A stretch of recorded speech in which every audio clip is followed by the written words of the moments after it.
Thank you, Andy.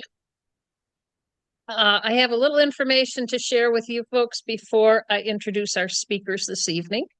As many of you know, Delaware-Otsego Audubon Society has been raising money in 2024-25 to complete a new accessible trail and viewing platform overlooking the wetland area at the sanctuary on Franklin Mountain, just south of Oneonta, New York. We're happy to report that we are almost 80% to our funding goal of 20,000 and are expecting to complete the project later this coming spring.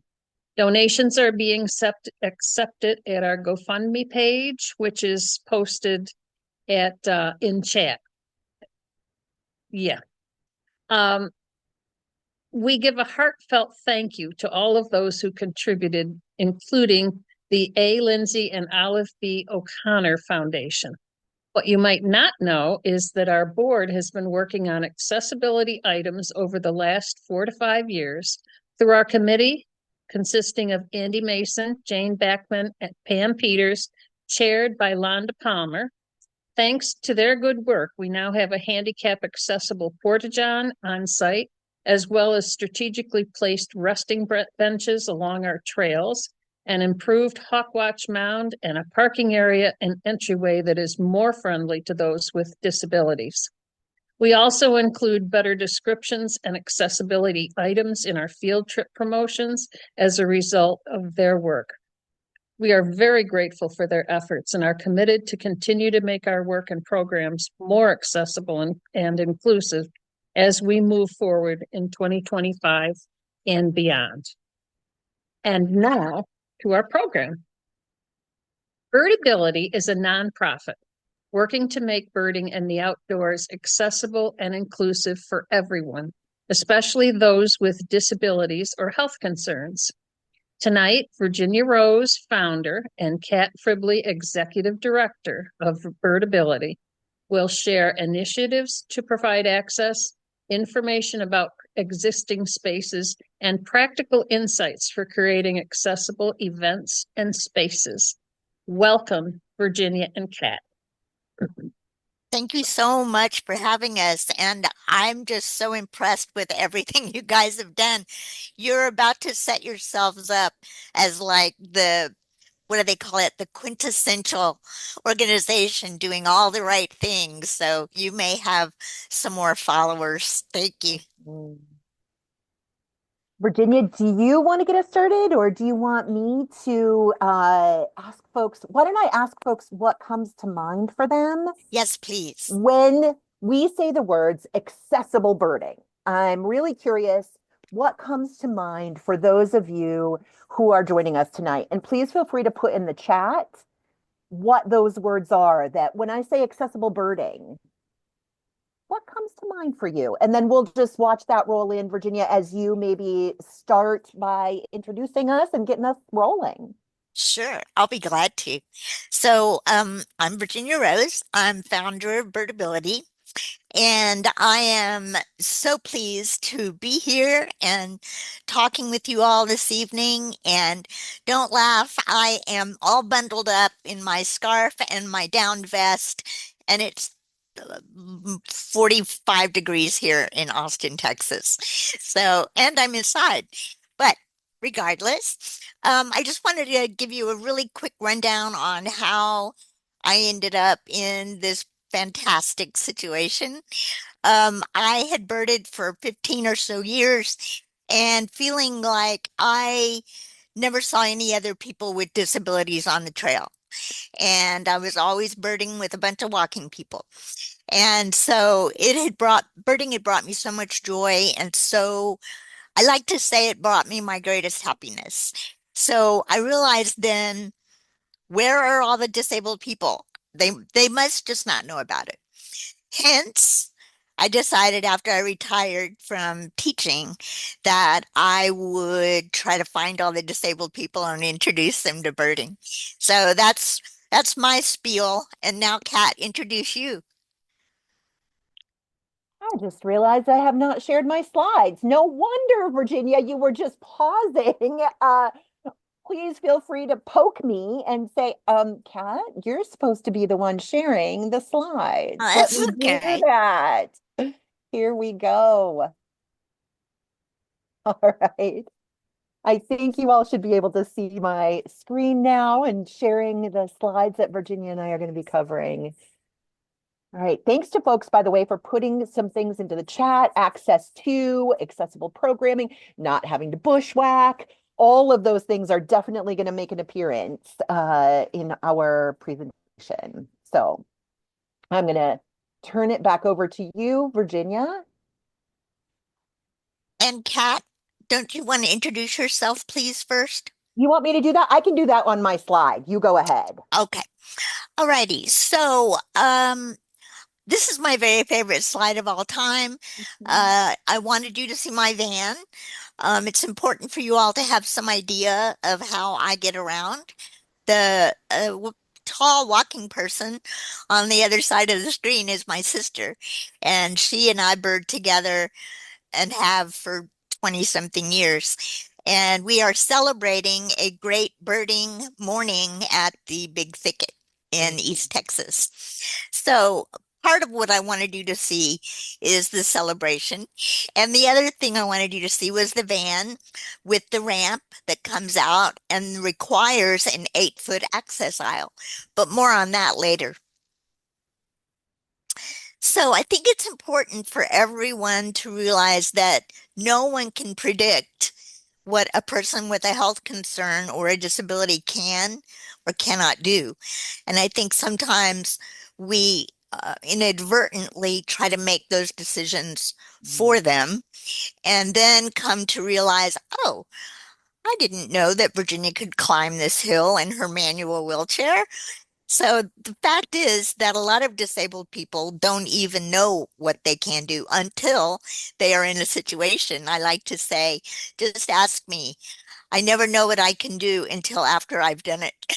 So, I love right. that. I love that. And it's true. Those of us with disabilities, multiple disabilities of all different kinds, are adventurers. And I think birdability, part of what the community and the work of birdability does is it reminds people that we are adventuring and adventurers. And Virginia, I know you always say you don't know until you go. So I am someone who was born with invisible disabilities and then acquired a mobility disability later in my life. And after that, everything in terms of birding just got a little bit harder. In the beginning, birding was actually my path to mindfulness and mental health after a PTSD diagnosis when I was in college. And as my mobility challenge happened in my 30s, I had to relearn how to bird in this new way, in this different body. And I did that while birding in all 50 states by the time I turned 50 years old. And the joy of that was matched by the challenge of that oftentimes. And I often joke that the way I got here to being the executive director here at Birdability is in fact because I desperately needed the Birdability Map and did not have it back then. And so am passionate about the Birdability Map and Birdability's work now. So I'm joining you tonight. Virginia, you mentioned it's 45. I have to tell you that in Iowa City, Iowa, we beat you today. We had 53 degrees at one point, which is What? why I went out birding on the river. A lot of the water had opened up a little bit, and I got to see all 30 bald eagles in a very short period, right on a bend in the river where they had some open water, but also ice to stand on. So I'm joining, Exactly. I love it. yeah, yeah, I'm joining you all from Iowa City, Iowa today. Sure. Well, this is a good time for me to tell you that after I had that revelation, I decided that the first goal of Birdability's mission would be to find people who had various disabilities and introduce them to birding. That was first. Second was to ensure that birding sites were accessible And third, that we were creating welcoming and inclusive communities. So the reason I like this visual is that it's important for us to realize that all three of these things have to happen in tandem. So, for instance, I can spend a lot of time and energy introducing people with disabilities to birding. But if we have not helped create physically accessible sites, then we have not met our mission. The same is true is if I have worked very hard to create accessible sites, but we have not helped communities be welcoming and inclusive, we have not met our mission. So all three of those things have to work together. So, people we work for and with, these are the people we are hoping to reach. People with mobility challenges, as Kat and I have both already addressed. People who are blind or have low vision, people who have chronic illness, intellectual or developmental disabilities, mental illness, those who are neurodivergent, deaf, or hard of hearing, or who have other health concerns. We also focus on all life stages. You can imagine parents with strollers. You can think about grandparents with toddlers, and you can think of older people done with the bushwhacking, to harken back to that bushwhacker comment. People with medical diagnoses, with new medical diagnoses, i.e., new knees or new hips, folks with new or grumpy joints. Remember, this is our future selves. Not to be the Debbie Downer, but just to say, don't we all want to bird in our 70s and in our 80s? My grandmother birded until she was 93. My mom and I are still birding together. Last year, we both got a lifer up in the Madeira at the Santa Rita Lodge with the berry line hummingbird. My mom is 88. She's on a walker, but she is still interested in birding. And so what I like to say laughingly to Kat and to anyone who'll listen is that birdability is only for people who age. Right, right. Only for people who age. That's And right. what's fun is that actually in the chat, Cindy had put, I remember seeing a birder on a birding boardwalk with a scope mounted on their walker. And that site Yes. woke me up to how to make birding something I can do as I age and my abilities change. And Right. hallelujah to that. Yes, there are always ways, always adaptive kinds of things that we can do. And I love that story that was just in the chat. Yes. Thank you. Mhm. As we think about, the fact that this is for our future selves, one of the things that we try to also remind everyone is universal design benefits everyone.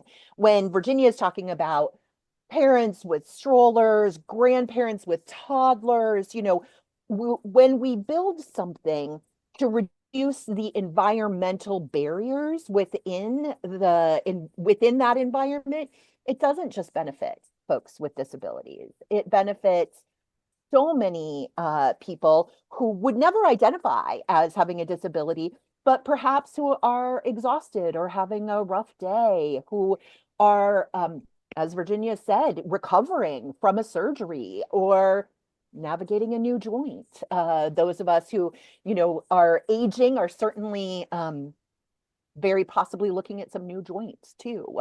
So why do accessible trails matter? This is one of the things that feels really important for us to get to talk about because it's at the core, I think, of why your work towards access in that you were talking about in the beginning of this presentation and the work of other land trusts and Audubon chapters and state and national parks across the country, why this is so vital.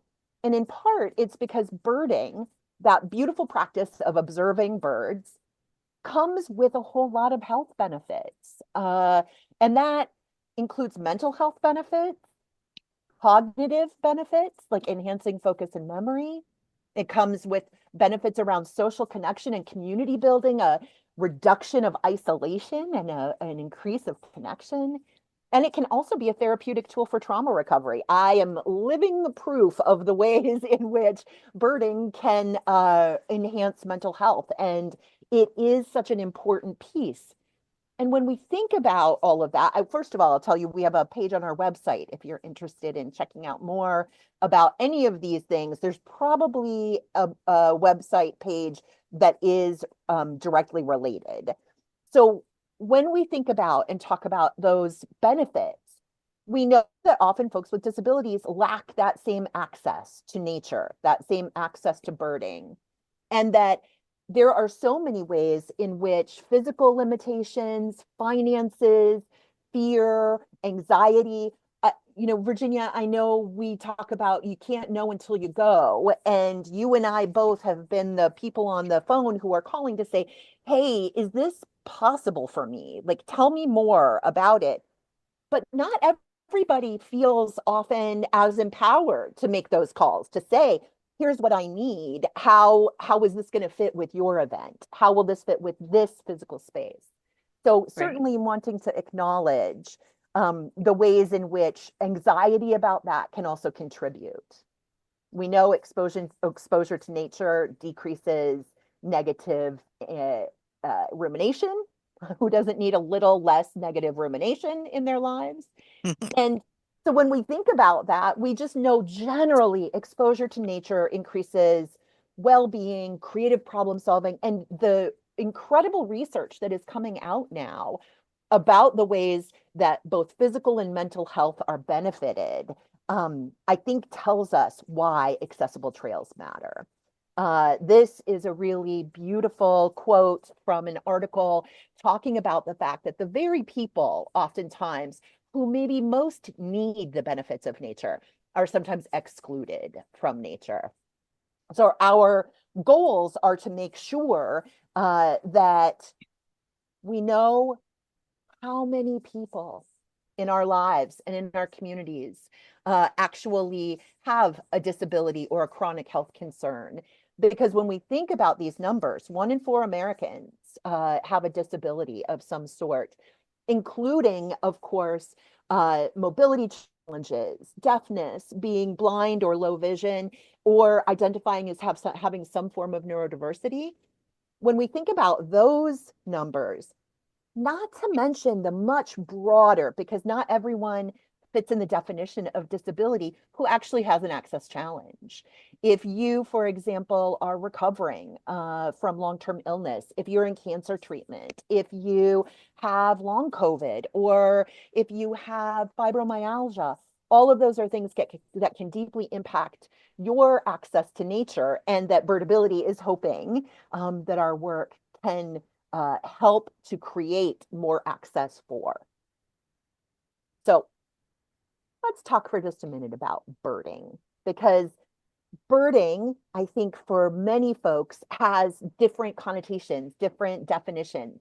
And what we ask is that as much as possible, all of us start to think of birding as simply the act of enjoying wild birds, that there is no one way to do it, there's no right way to do it, that in fact, there are so many ways to do it. I bet if on this call alone, I bet we could come up with about 40 different ways that we bird.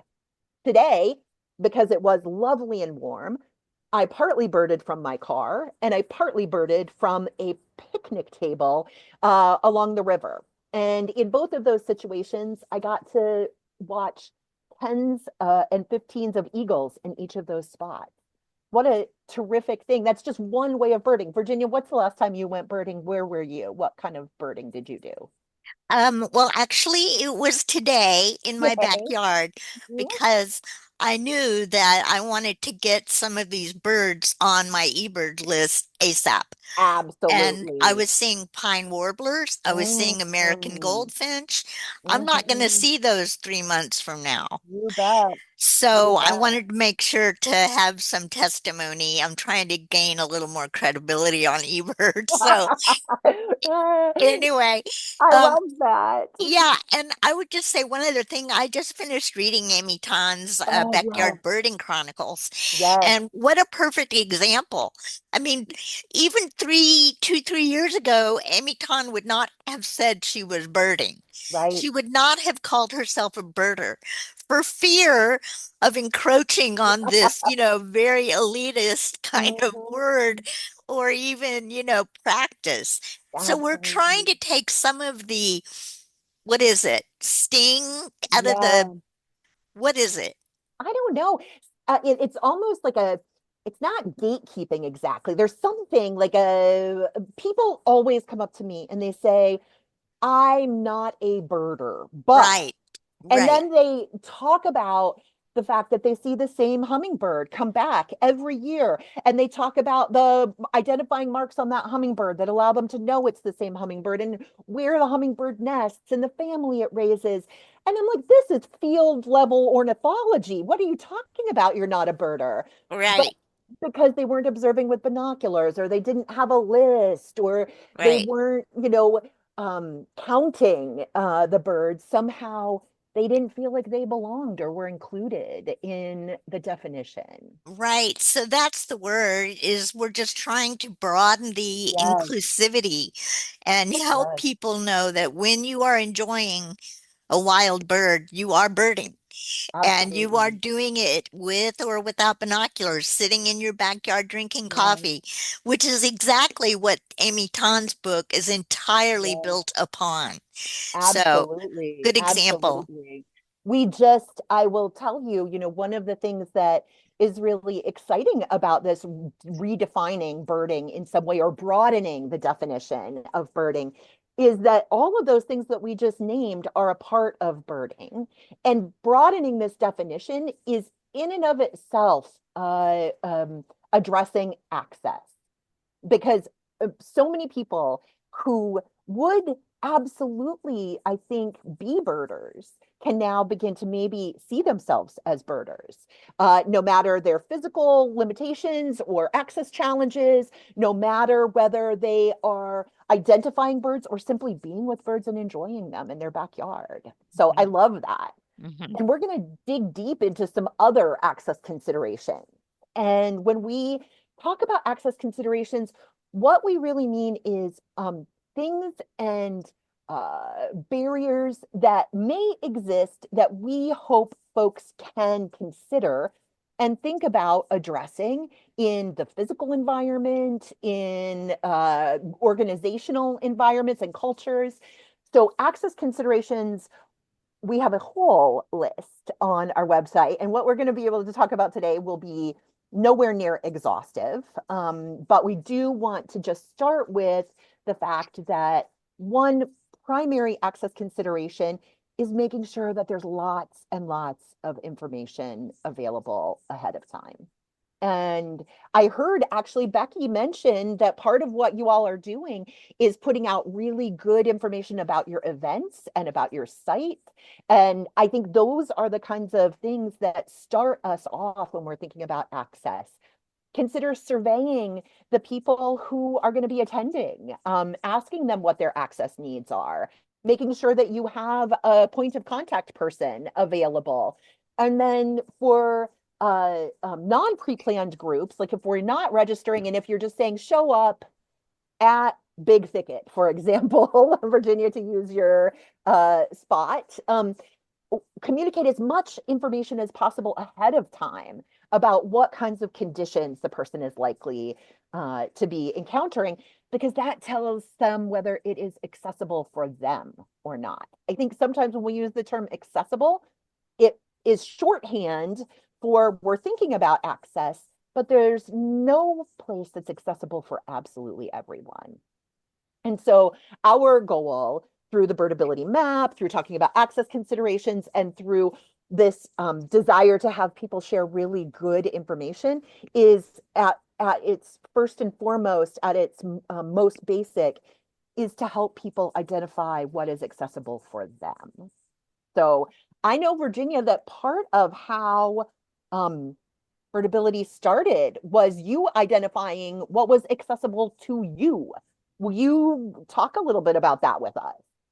Yes, I'd be happy to. And just to put a little finer point on what you Yeah. mentioned a moment ago, it's pretty intimidating Mhm. for walking people to hear accessible accessibility.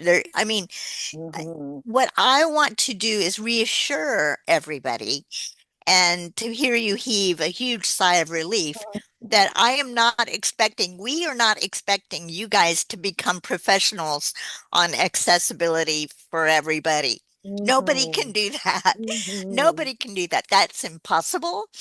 And so instead, the idea is simply to provide very accurate information so that anybody with a disability can check the information and make his or her own decision based on his or her own disability Yeah. as to whether or not this is going to be an event for them. So, anyway, big breath of relief and realize that your job is simply to provide information. So, Mhm. access considerations starting with parking. Mhm. I showed you the picture of my van in a van space. Notice that the ramp comes out approximately 6 feet, and then I need 2 feet for a little landing area. So what happens is I'm seeing more and more these parking lot folks slapping up a van sign and then providing a 3 foot access aisle. So then I take down the information, make the call, Mhm. explain nicely Mhm. that it's an 8 foot access aisle. So anyway, if I cannot find a place to park, then that means that site is not available to me. So it begins with parking. I like to think it begins with parking. And then immediately after that, of course, are curb cuts to get from the parking lot to the sidewalk. But what I wanted to show you was this trail information that is provided ahead of time, but also this is beautiful signage provided at Mammoth Caves, and it includes all the information that we're all looking for. So it's including the slope, it's including the surfacing, it's including the length, it's including whether or not there are steps. It's helping people make decisions about what they can do with their particular disability. Mhm. And to have it so beautifully set up on the site is wonderful. But if this information is provided ahead of time on the website, that is even more crucial so that this person can make a decision about whether to Mhm. drive there or not. Oh, yep. Sorry. No worries. All right. And so then when we're looking at the next crucial piece of information, we're looking at bathrooms. As you Mhm. know, probably know, restrooms, if they are available, are probably not accessible. But if we do have accessible restrooms, that enables more people to be able to access that site. Lots of people are exploring the concept of accessible porta potties, Mhm. and those work. So I would just say if you're going to provide a porta potty, please provide an accessible porta potty because everyone wants a bigger bathroom Yeah. anyway, right?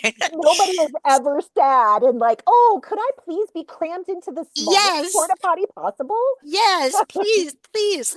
I also want you to notice those some other things in this slide. And I don't know if you guys know what those yellow metal poles are called. I just recently learned that they're called bollards. And often bollards can be barriers. So if these bollards are not placed intelligently, they can keep a wheelchair that's 36 inches wide from getting in where it needs to get. And I also want you to notice the very close proximity between the ways the doors are going to be opening on those porta potties, that a person in a wheelchair trying to open the door in that space and account for his or her wheelchair is going to get a little tight. So whenever you can, just try to, look at some numbers and see how big the wheelchairs are going to be and how much space that door opening is going to take. Then let's also look at interpretive signage that you see. I want you to notice that, first of all, the sign is directly accessible to the cement pad on which it's mounted. So many times signage is great, but it's 10 feet off the path, so that a person on crutches or the person in a wheelchair is going to have to go cross country to read the sign. So again, it's important that the signage is easily accessible from the path.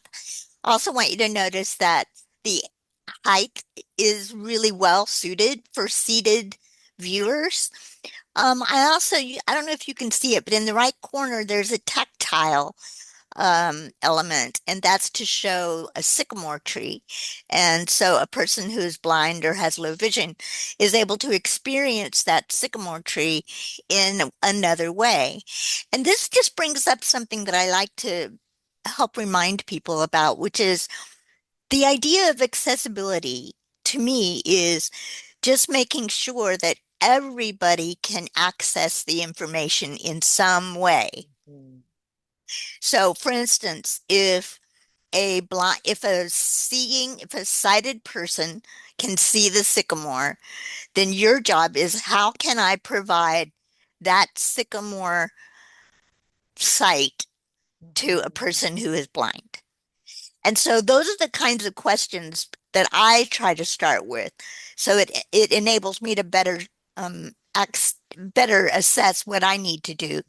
Also noticed, I call it a sound box. I'm sure there's a much more intelligent name for it, but I love it because it provides information to a person who is blind or of low vision. Again, just providing that same information for them. I wanted to say one other quick thing about signage.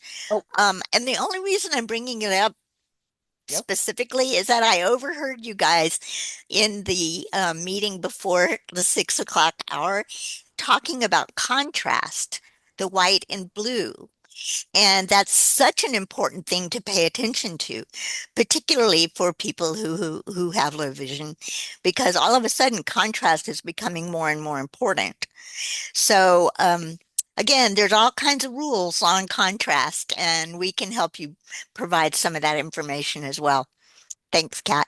All right, and let's not forget that maintenance is a barrier. I would never have thought that maintenance was a barrier, although I have so many times let my ramp out into a gigantic rosemary bush and not realizing, oh, well, I could go down into that big rosemary bush, or my ramp lets down into a ditch full of water, or obviously it goes on and on, but you see a perfectly accessible ramp here and a perfectly accessible deck, but not when it's covered with snow and ice. And that alone is reason for maintenance. The next slide is about railings, and I love this slide because it depicts so beautifully several items. First, I want you to notice how the railings, the vertical railings, are quite obstructive in terms of view. And so they were removed for two sections of that fence and replaced with plexiglass. So what that means then is that I, as a seated person, am able to view what a standing person can view. I can look through the plexiglass and get that same view. Not only that, but think about kids. Think about how this is kind of what you were talking about, Kat, is how creating accessibility for seated people maybe inadvertently improves the access for kids. Kids in strollers or kids of 3 years old standing against the plexiglass are going to get better views. I also wanted you to see the bench here. I heard you guys allude to putting in benches. Bravo, bravo. Mhm. Thank you for doing that. I myself, as a wheeling person, didn't recognize the need for benches until I started leading um, accessible walks, and it Mhm. became abundantly clear to me that lots and lots of people benefit from having a bench, and not a bench that's 14 inches high, Right. right? We are laughing about it now, but Yeah. But though that is a real thing, a 14-inch high bench for someone who needs a bench because of mobility challenges. right. Yeah. And and so, as our quads weaken, Yep. we definitely need a bench that's 18 inches or higher. I would not say over 22 inches, though. The magic space is 18 to Mhm. 22, I'd say.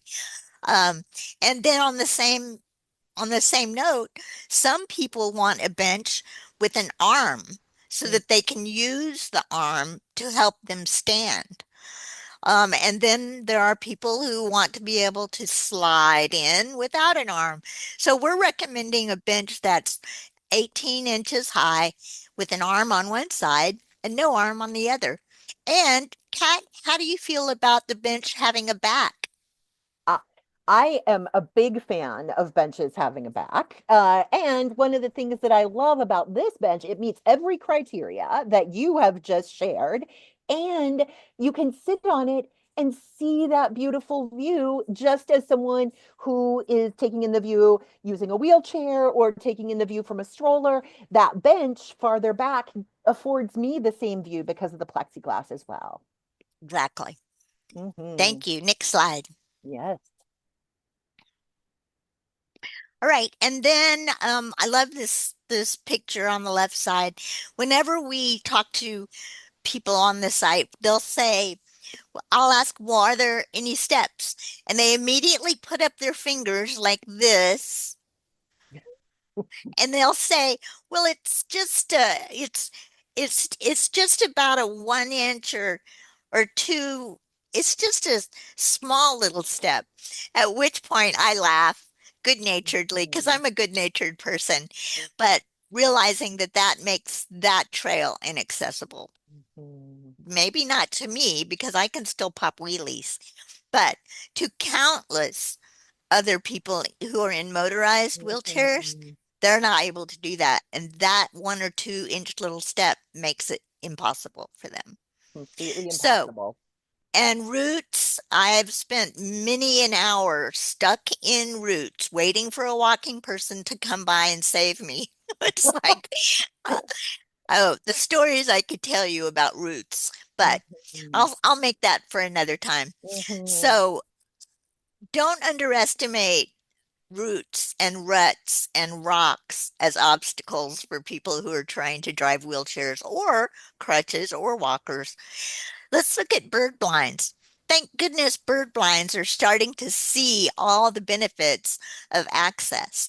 That means on this one, you can see a lower viewing window. Hurrah! That means that I can now stop trying to jump up and down and look at the window that's made for walking people. And instead, I can use the viewing window. However, there are very certain measurements for these viewing windows, and my eye line is at 3 feet.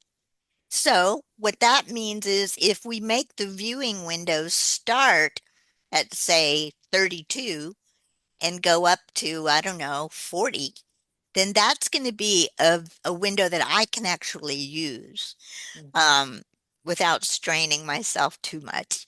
Mhm. Also, I want you to see though that at the bottom of this bird blind looks like it's loose dirt or maybe even mulch. Don't you think, Kat? It looks like mulch to me. Yep. Right. And I can just let you know right now, mulch and wheels do not mix. They are not friendly. Wheels get stuck in mulch and I come to a complete halt. So as much as we want to use mulch, we need to find other surfaces that Mhm. are going to be more amenable to wheels for Mhm. sure. Mhm. Um, at any rate, bird blinds are becoming more accessible. People are becoming more cognizant about things like blind doors into blinds and thresholds and all those sorts of things. And I think we have a couple of bird blind, what are they called? Specs Yes, yes, on, plans or specs, yes. yes, plans or Mhm. specs for bird blind. So we want to access those before you do any bird blinding. Yes, yes. We Next. all of these beautiful access considerations that Virginia was just talking about, and a whole lot more, because we again can't cover all of them tonight, but where we do get a chance to cover them is on our site review for the Birdability Map. And the Birdability Map is this beautiful partnership between Birdability and the National Audubon Society, who helped create the map.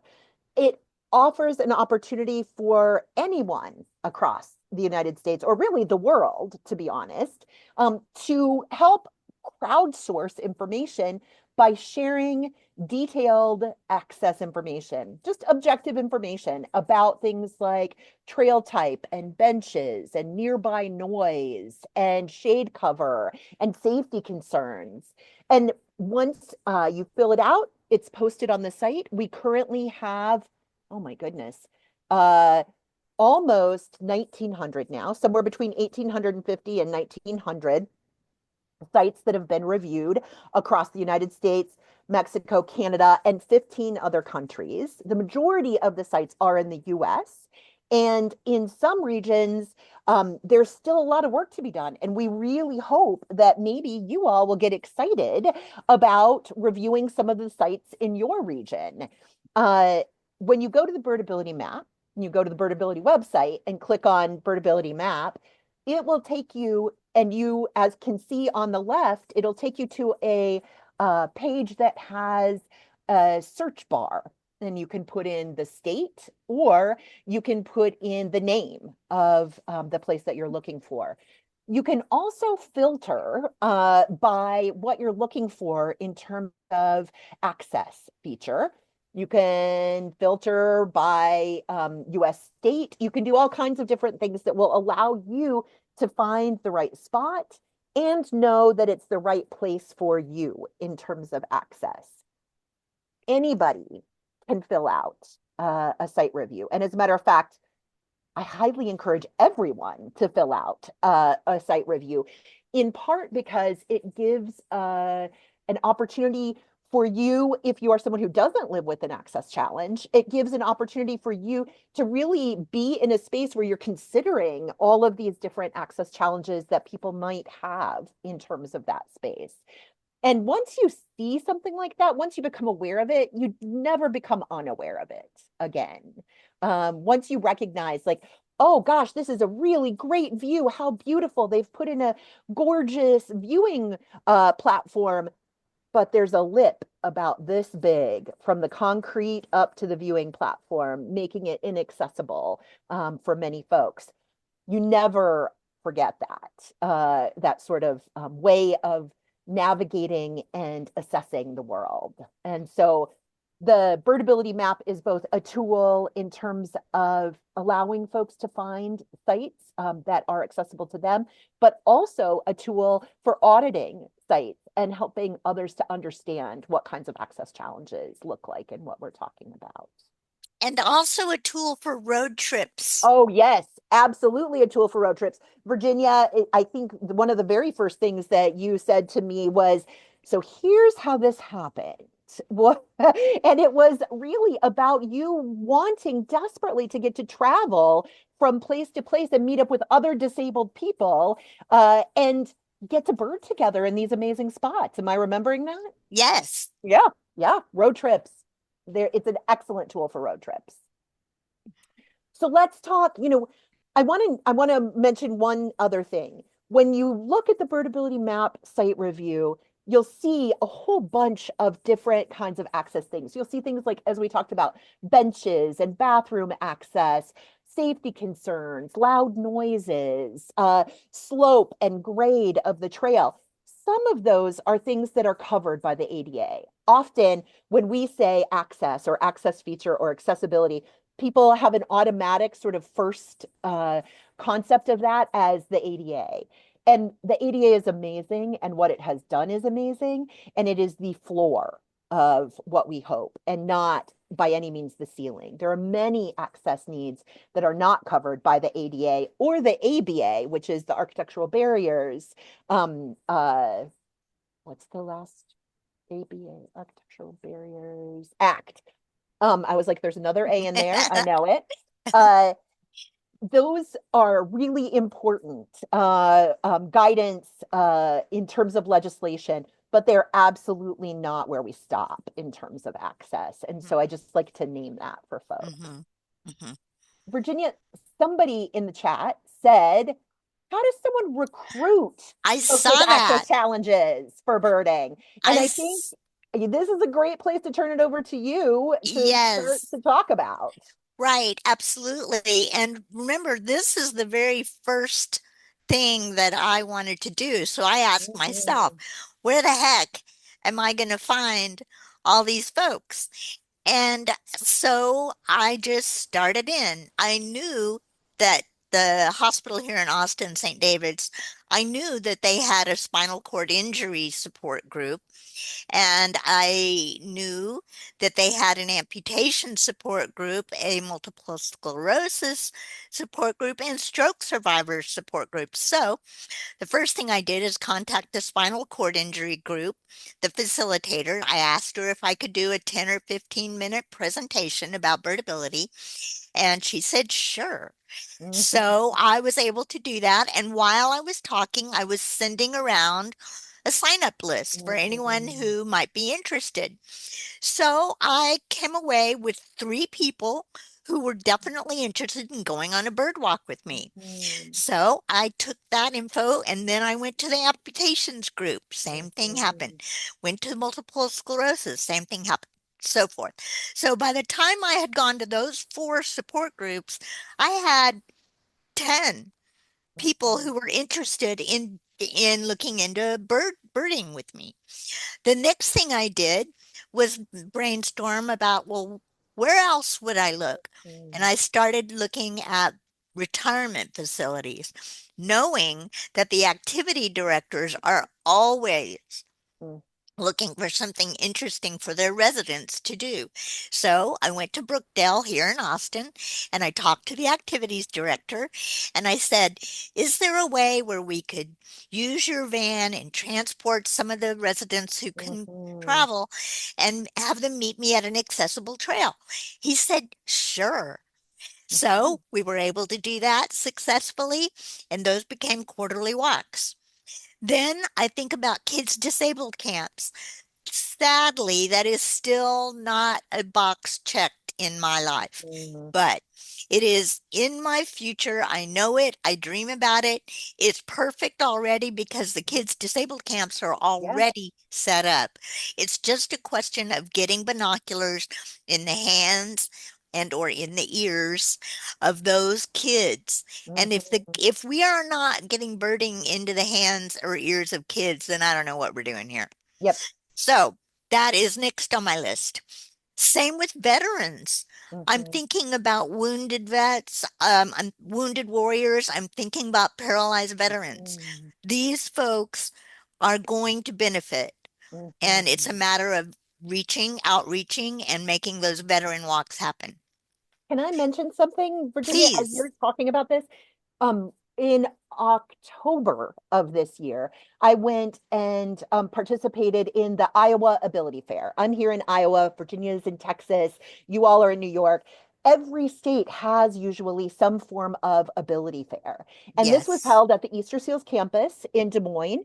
And while I was there, first of all, as someone who walks with a crutch, I was in the minority because almost everyone who was there was wheeling and was thrilled to hear about options and possibilities for outings and events that were fully accessible to folks using wheelchairs.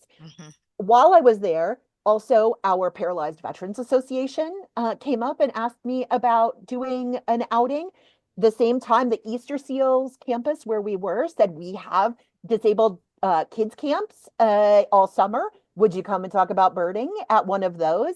So sometimes it's just a matter literally of doing the outreach around one thing. And suddenly, as you were talking about, you see this sort of rolling that happens where more and more and more folks are like, oh, I'm interested in that too.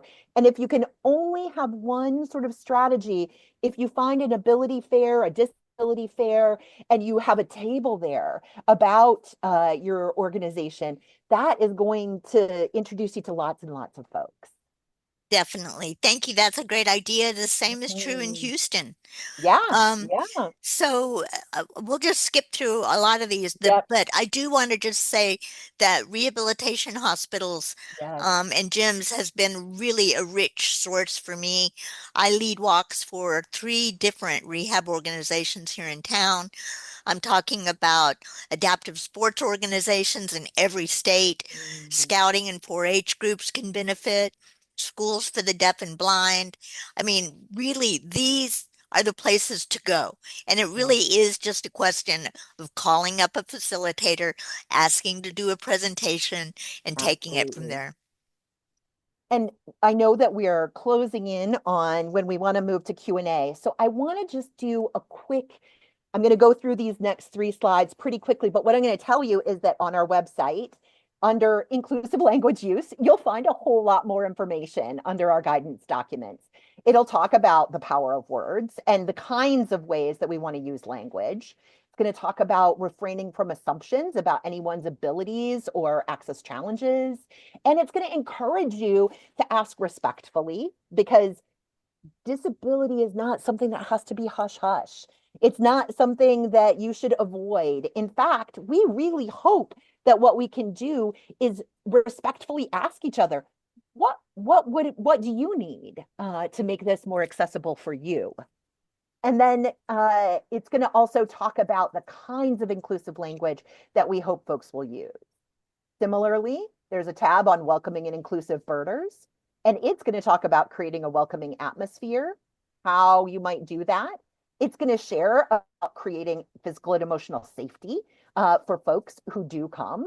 And then it's going to talk about representation and visibility, because if we don't see ourselves reflected in a community and an activity, it's really hard to imagine ourselves there. So I think representation and visibility is another. And then you're going to find another tab that's called Inclusive Birding Organizations. That tab, I think, is one of the places that has so much really great information about accessibility beyond compliance, so far beyond the ADA, striving for universal design in the ways that we design our websites, our events, our programming, as well as the physical spaces like we were talking about.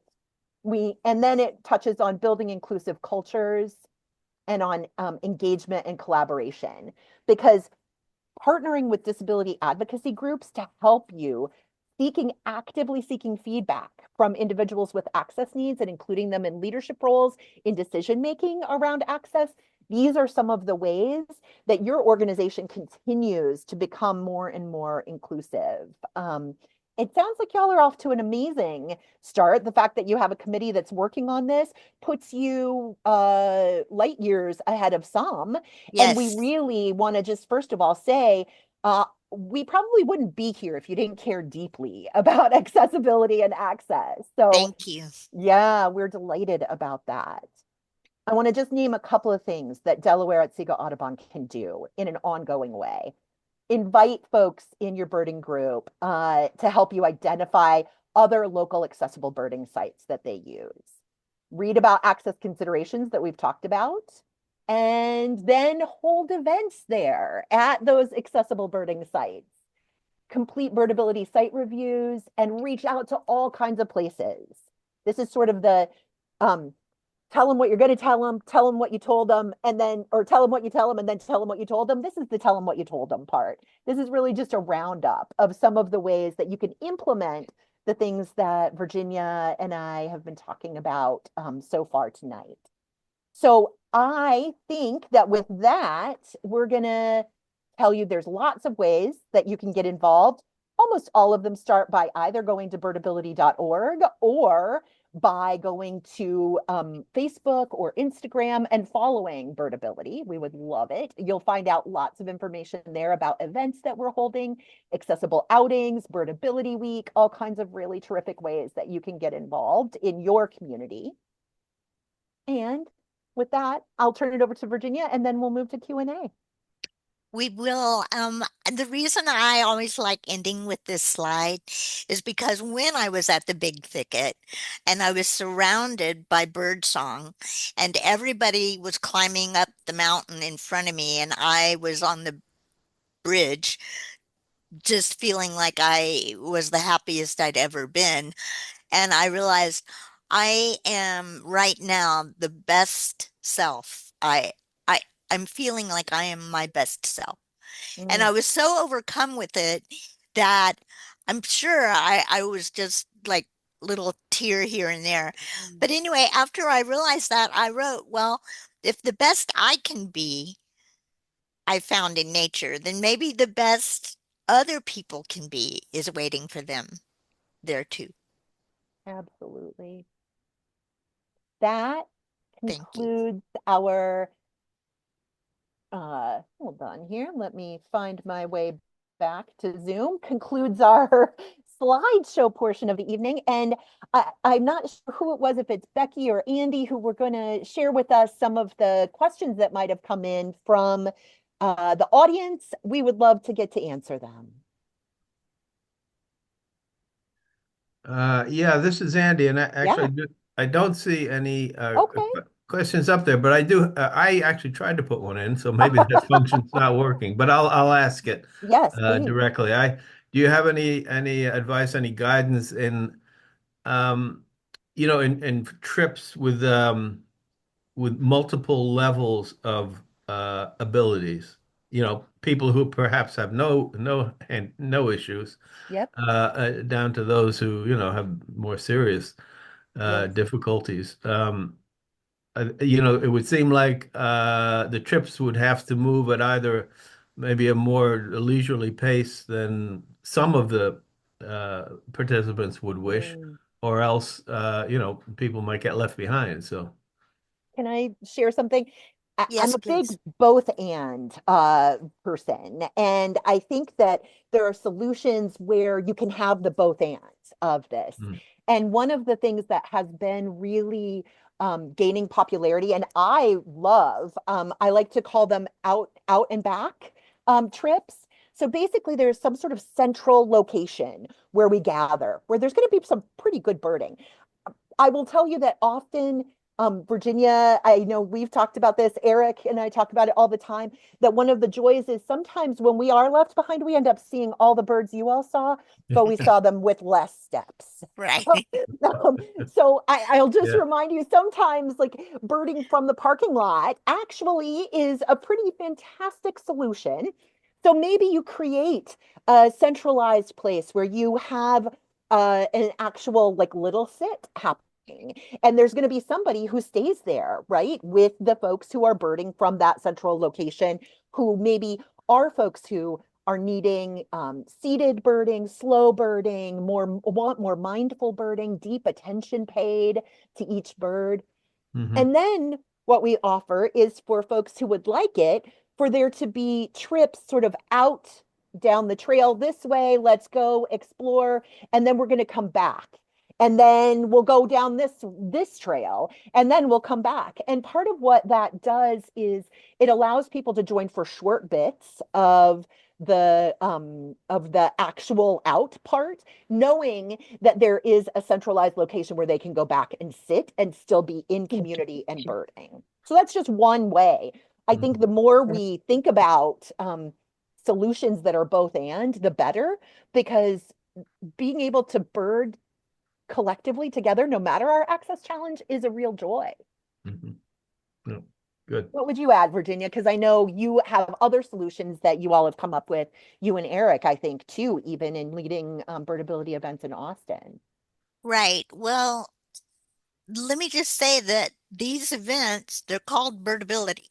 And so what that means is that people who are hardcore birders who don't want to slow bird and have their own kind of mindful birding at 99 miles an hour Yep. may not may not want to join us. And Mhm. I'm perfectly fine with that. I don't know if this is bad, Cat, but Cat's like, oh God. I You saw my eyes go, oh, ah, okay. Is it um bad? We'll find out. no, I like the idea of having people who have health concerns not have to be Absolutely. um, uh, nervous Yes. about holding people back. Yep. I mean, that is a real, Yes. you could even call that a safety concern Absolutely. because, so that's why I have no worries at all about running a strictly accessible birding event. Yes. Now, what happens a lot is that a whole bunch of able-bodied people show up. They aren't hardcore, Yep. but they do want to go more slowly and Mhm. they want to bird. And I Yep. happen to be having an event that Yep. day. So Yep. um, And it feels less intimidating. it Uh, does. yeah, absolutely. It does. So I wouldn't shy away from having Mm-mm. just an accessible event. And that Absolutely. may be said, that title may say all you need to say Yep. to get the kinds of folks there that you're looking for. And if you might even have an introduction that says, bring your granddad, bring, Mhm. you know, bring your child who just Yes. had a broken leg. I mean, to Mhm. help them know. I'm sorry, we're going over. No, I think Oh, we do need to end, I know. But yes. yes, but one of the things that I'm so grateful for is that there's no one answer to this. I think that's what you're hearing. Like there's a million ways to try to make sure that folks are getting what they need. Hmm. And that was not a bad thing to say at all, Please. Virginia. I was Oh, like absolutely. Yeah. poised. What's going to happen? Well, But it was great. no, it sounds a little segregating though, so I didn't want to. We center the needs of folks with disabilities and access concerns. Anybody's welcome to join us, but it's going to be Yes. centering and built on the needs of folks with disabilities and other access challenges. Right. And it's so much fun. Even the It is. walking people that come, all the therapists that come, we are in stitches, laughing at each other and what we're doing and what we're seeing and just enjoying the day. So it's pure joy. Thank you all for having us. Thank you. I You loved have it. you have opened my mind, so many minds, to the possibilities, the endless opportunities, and you've given credence to something that I'm always interested in, just telling people, slow down, let's listen, let's take the time to get the birds. You folks are terrific. Thank you. Thank Thank you you so so much for much. all the work that you guys have already done. Yes. And if I could ask, I'm going to put into the chat, please tell us if there are ways that we can improve what we're already doing. Was there something we missed? Was there something you wish we had covered more? We always appreciate feedback. So I've just dropped a link into the chat for folks to be able to share feedback with Virginia and I about how we can do better or share with us how this was impactful. Excellent. Thank you, Susan. Yes, very nice, Susan.